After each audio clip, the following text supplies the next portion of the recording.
What's up, everybody? Welcome and welcome back to my channel. If you're an aspiring high achiever who would love to move and shift the needle from intention to execution, absolutely in the right place. On this channel, I talk a lot about mindset, so you are in the best place for that. Today, I'm going to be doing a recap of a conversation I watched by Eric Gugua.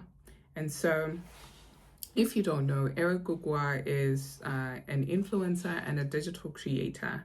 And he has a seminar that he started, I think, last year. It was called Beyond Conversation. And then this year's edition now, he's split it into 12 parts over 12 months.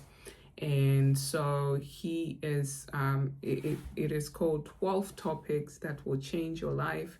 And so each month, there's a different topic. So if you'd like to see all of the upcoming conversations that he will have, he has a poster on his Instagram that you can check out. But the conversation in particular that I wanted to touch on today was growing from nothing, the science of self-reliance.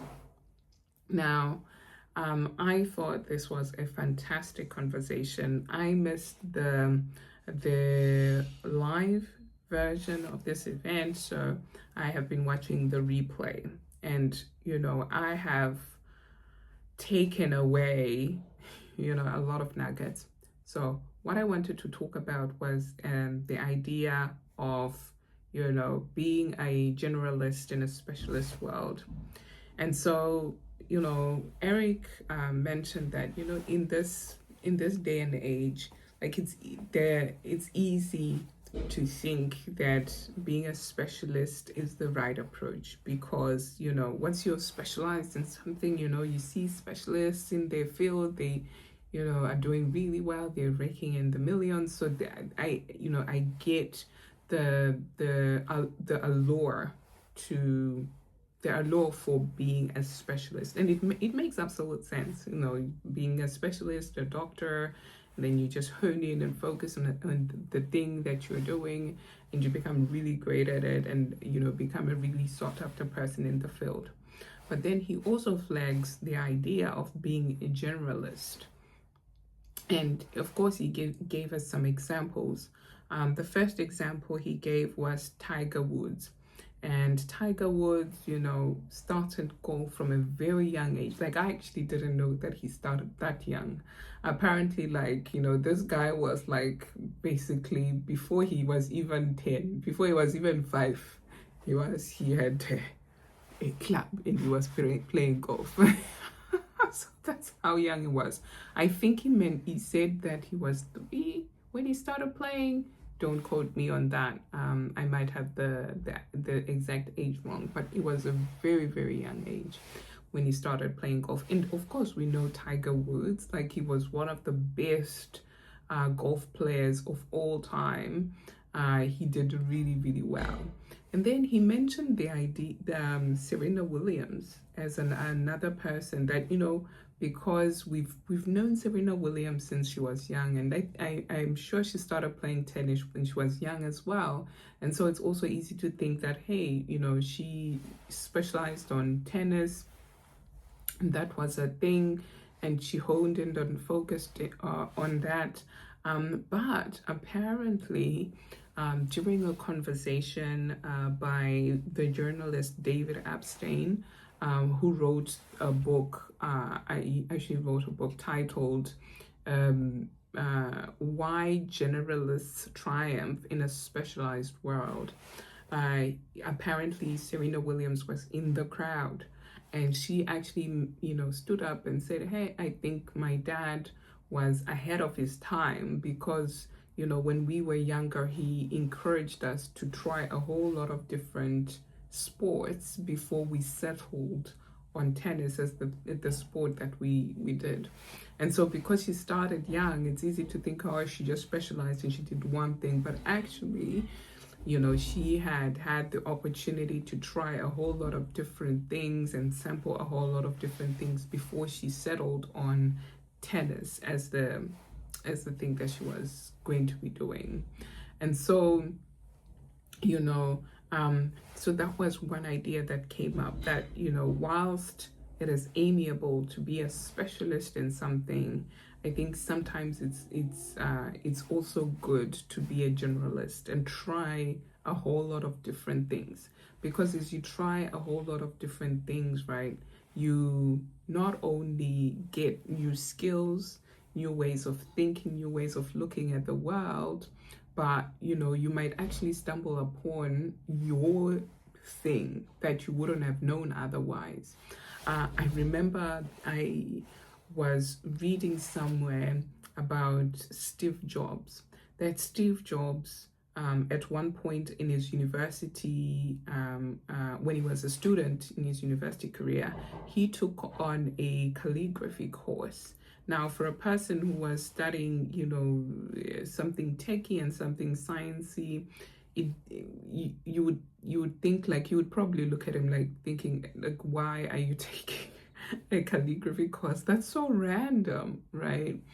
But that knowledge of calligraphy and different fonts and stuff is what actually inspired him to create all of the different fonts when he was creating one of the Apple products. And so you see how, like, okay, something that being a generalist helped him in that regard, in that, like, he actually took on ideas and skills that he would later apply to his main thing. So that's another aspect of that. I think that's really, really important, that, having a generalist approach isn't a waste of time.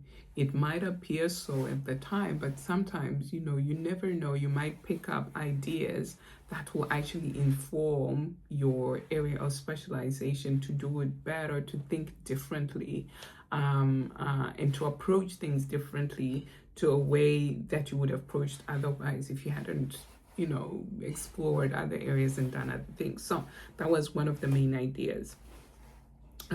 Being a generalist in a specialized world. And the second thing that I learned from the conversation with Eric Gugua was that, sometimes it's great to know and to explore and to understand how people have gotten their success, but how a person navigated through life to get to their success might not be immediately replicable in your own situation, because the context might be different, the environment might be different. He talked quite specifically about having some people having a kind environment and some people not having, not so much, right? And so, if you take the template and the approach and the ideas of the kind environment and apply them to an environment that needs a bit of gra to get through, it might not necessarily work. And so, yeah, I thought that was really, really interesting, because as humans, sometimes you see somebody do something and you think, I've heard how they've done it. If I just do A, B, C, D the way they've done it, surely I will get similar results. Maybe not the same, but similar results. But sometimes that's not always the case, because the factors that surround how their life is set up, how the opportunities came about, and how they approached it might be different. And so I thought, it was a fantastic conversation, a lot of great lessons to learn, and, a lot of mind-shifting things to think about. I, for one, have never really, I've always been a dabbler, like I dabble in things, right? But then I always thought of myself as, very random and doesn't make sense. Why is my life all over the place? But I guess, there was a method to the madness there. And so, my greatest takeaway is that, it's okay to be a journalist. Try a lot of different things. And in trying a lot of different things, you might stumble on your thing. And in also trying a lot of things, you get skills and abilities and perspectives that might inform your main thing. And then the second being that, success is not a copy and paste. Their life is layered and nuanced. And so, there might be, even if you take exact copy of how somebody did something and paste it into your life, it might actually not work out the way you thought that it would. Anyway, yeah, if you're interested in Eric Gugwa's conversations, as I said, he's doing one a month, and he's got a list of all of the conversations that he is going to be exploring this year, so you can have a look and see which one you want to listen to. But I thought it was a great conversation, and we got a couple of mind-shifting ideas. Anyway, hope you have a good one. Don't forget to like and subscribe on this channel if you'd like to see more content like this, and until next time, bye.